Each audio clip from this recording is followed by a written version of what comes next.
एक अपने नाम लिया यहाँ पर उनके बेटे कार्तिकेय चौहान का, उनका भी यहाँ पर बयान सामने आया।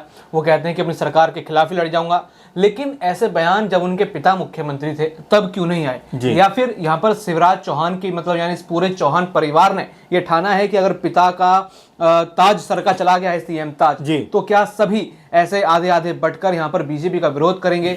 जनता की बात करते हुए एक निशाना मारने का एक मौका मिल जाएगा। क्या पूरा परिवार यहाँ पर कहीं ना कहीं बीजेपी को चारों तरफ से घेरने की तैयारी कर रहा है? देखिए, दौलत और एक बेटे और बाप का कह सकते हैं इमोशन जो है वो दुनिया में सबसे अनूठा, सबसे निराला कह सकते हैं रिश्ता और आपस का तालमेल होता है। ऐसे में अगर एक पिता को इस तरह गद्दी से हटाया गया है तो एक बेटे को कैसे बर्दाश्त होगा? और देखिए, मैं पहले भी कहता रहा हूँ कि अगर यहाँ पर बीजेपी हारती, उसके एवज में अगर शिवराज सिंह चौहान को साइड किया जाता तो समझ में बात आती कि चलिए वो परफॉर्म नहीं कर पाए। आप तो अच्छे जानकार हैं, क्रिकेट वगैरह भी आप खेलते हैं, आपने उसके बारे में काफ़ी बोलते भी हैं। देखिए, अगर एक बल्लेबाज का परफॉर्मेंस खराब होता है, गेंदबाज का परफॉर्मेंस खराब होता है, तभी आप उसको टीम से बाहर करते हैं या उसको जिस तरह से उसको नहीं खिलाते हैं। लेकिन जिस तरह से हम देख रहे हैं कि लगातार एक बल्लेबाज या एक गेंदबाज अगर अच्छा प्रदर्शन करे, अचानक आप उसको अगर बाहर बिठा दो तो हर एक कोई आपके ऊपर उंगली खड़ी करेगा कि भाई आपने ये क्या किया। वैसे ही हशर कुछ मध्य प्रदेश में नजर आ रहा है कि जहाँ पर शिवराज सिंह चौहान की अगुवाई में, उनकी कप्तानी में बीजेपी चुनाव लड़ती है और 160 से ज़्यादा सीटें प्राप्त करती है, तो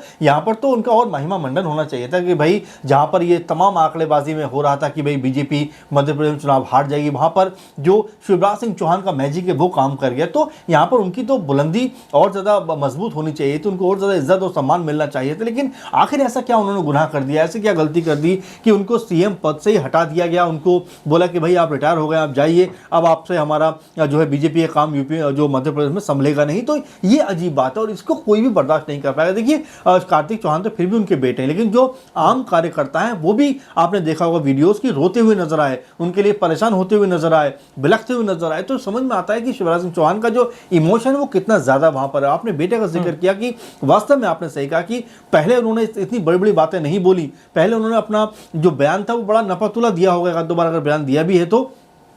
लेकिन जिस तरह से अब उन्होंने बयान दिया है वो ये साफ कह रहे हैं कि मेरी सरकार जो है अगर आपका वायदा पूरा नहीं करती है तो मैं उनके खिलाफ भी लड़ जाऊंगा या खिलाफ उनके खड़ा हो जाऊंगा। तो ये जो टोन है, ये जो स्पीच उन्होंने दी है, भाषण उन्होंने दिया, वो ये बताता है कि किस कदर वो गुस्से में है, किस कदर अपनी सरकार को वो जो है सबक सिखाना चाहते हैं, खासकर मोहन यादव को, जो उनके पिता की जगह सीएम पति की कुर्सी पर बैठा है। उन्होंने जो मोहन यादव ने भी कहा था कि भाई सीएम जो तय करते हैं, आलाकमान तय करता है, मैं कौन होता हूँ और मुझे इसके बारे में नहीं पता। तो ऐसे जो बयान आते हैं तो समझ में आता है कि दोनों तरफ से जो है अब ये जो मामला है वो बढ़ता जा रहा है। और लगातार जो शिवराज सिंह चौहान के बेटे हैं कार्तिक चौहान, वो भी मोर्चा संभाले हुए। अब ऐसे में देखना होगा कि बीजेपी कैसे इस पूरे मामले को शांत करती है, किस तरह से शिवराज सिंह चौहान को अहम जिम्मेदारी देते हो, कार्तिक चौहान को क्या कहकर समझा बुझाकर उनको बैठाती है। ये अपने आप में अहम होने वाला मध्य प्रदेश में, क्योंकि अगर ऐसा नहीं हुआ दौलत तो वाकई बीजेपी को काफी घाटा मध्य प्रदेश में हो सकता है।